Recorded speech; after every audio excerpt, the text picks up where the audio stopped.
In today's video, I'm going to teach you how to transfer Obsidian notes to another computer. We'll move your entire Obsidian vault so your notes, links, and settings come with you using a simple external drive.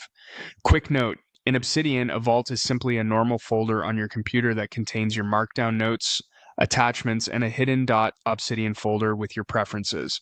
By copying the entire vault folder, you preserve internal links, embedded images, and plugin settings so everything feels familiar on the new machine. We'll do this without any cloud accounts or paid sync features, which keeps the process simple and private. First, open Obsidian on your current computer. This is just to help us quickly locate your vault on disk. Look to the bottom left and click the gear icon to open settings.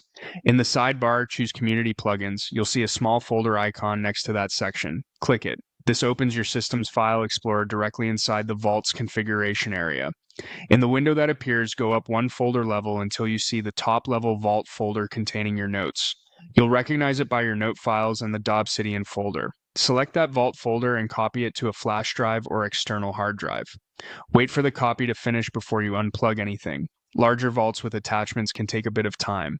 When it's done, safely eject the drive so you don't risk corrupting files. Now move to your new computer and plug in the same drive. Open Obsidian. From the Vault switcher, choose Open Another Vault, then Open Folder as Vault. Navigate to the Vault folder on your drive, select it, and confirm.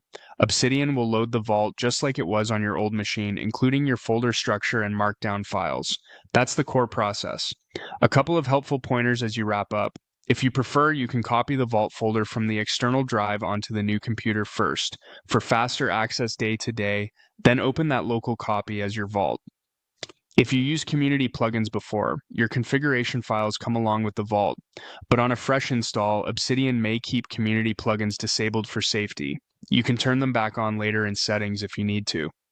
Finally, if you keep large attachments like images, PDFs, or audio inside your vault, double check that those folders copied over completely. Once you see your notes and folders appear, you're all set. You've successfully transferred your Obsidian vault to another computer without losing structure, links, or settings.